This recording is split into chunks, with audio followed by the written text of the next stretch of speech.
30,000 down to 500, whatever it is. Okay, so what you need to do is, first of all, don't touch a thing. Don't change anything on your audio settings or your video settings. Okay, keep it at the same 1280 by 720 for now and see how that quality works out for you. And at 30 frames per second. Remember, in the US, it's 24 frames per second is broadcast quality, and in the UK, it's 25 frames per second. So 30 frames per second is absolutely fine. So actually, what you want to do is come out, and wherever your microphone is, you'll see this little gear icon here. So you just click on that and go to Advanced Audio Properties. So on whichever mic you're using, okay, this is where it says sync offset microsecond, and this is where you have to play around. So let's say your audio comes in before your video. If your audio comes in before your video, you need to offset it by however many milliseconds. Now, this is just a trial and error until you find out exactly what it is. It could be 300, 400, 500. Start off at about 100, then go to 200 and see how that works. So then what you need to do is just record it down here. Start your recording and then record it and see how that works out for you. Then if the audio is still ahead of the video, then just increase that number, that millisecond number, so on and so forth, until it actually syncs up. That's when the audio is ahead of the video. Now, so if your video is ahead of your audio for whatever reason, you need to go to your video capture device here, and then right-click and go to Filters. You see on the top left-hand side here, it says Video Delay Async. So what you need to do is just press that and press the plus sign, and right at the bottom it says Video Delay Async. That's what I've already put in there. Then you just increase the time delay by whatever you think it is. It could be 300, 400, 1,000 milliseconds, whatever it is. You just have to play around with it until it all syncs up. So that's what you would do. So let's say you put 500 and away you go. Then you close it, and then again you record a test piece just to see if it's working out for you, if the milliseconds that you've offset, whether for the video or for the audio, is working out for you. And that's essentially what you do. Now, let's go back to the settings, and I'll show you exactly what I mean here about the settings. You can change the bit rate, let's say just for recording purposes.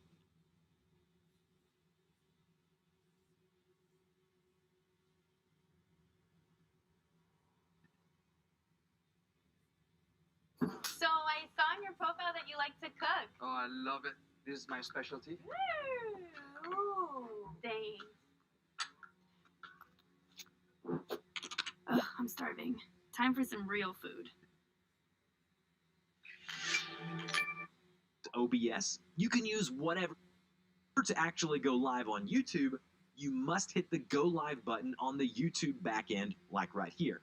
So once I'm back in the YouTube studio, everything looks good. You have a couple of different things under output that your video bitrate, start that at 3500. If you notice some lag within your stream, lower that number. So the video bitrate is going to be the bitrate for your video.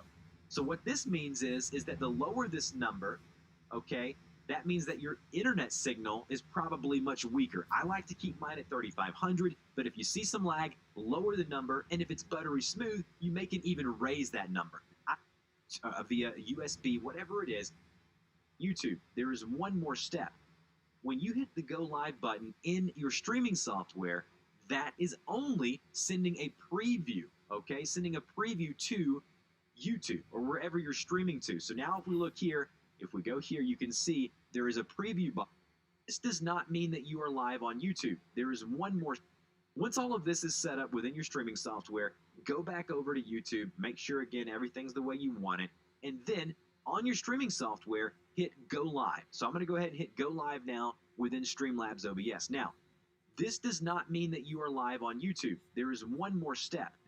When you hit the Go Live button in your streaming software, that is only sending a preview, okay? Sending a preview to YouTube or wherever you're streaming to. So now if we look here, if we go here, you can see there is a preview box up here in the upper where I would keep mine if I were you. Audio bitrate anywhere from 250 to 300. I keep mine at 288. Again, you can do 256, 320, but 288 is a fairly streamlined process. Now, make sure that when you've gone through and set up your stream here on your streaming software, that you have your microphone connected via your audio interface, via Bluetooth, via USB. On your streaming software, hit Go Live. So, as it is within a uploaded video to YouTube. Now, once all of this is set up within your streaming software, go back over to YouTube, make sure again everything's the way you want it, and then on your streaming software, hit Go Live. So I'm going to go ahead and hit. You've already inserted your stream key into Streamlabs OBS. Hop back over to YouTube just to make sure everything's the way you need it to be. Click Done on this box here, and this is going to be where you manage your stream. This is going to be if it's going to be directed towards kids or not. Hit yes or no for that, and then go to Create Stream, the blue button at the very bottom. Now, once you've hit the blue button that says Create Stream, this is where all the magic happens. This is the stream setup help dialog box that you will see to begin with. All of this is basically telling you exactly what I'm telling you now, just showing you how to do it.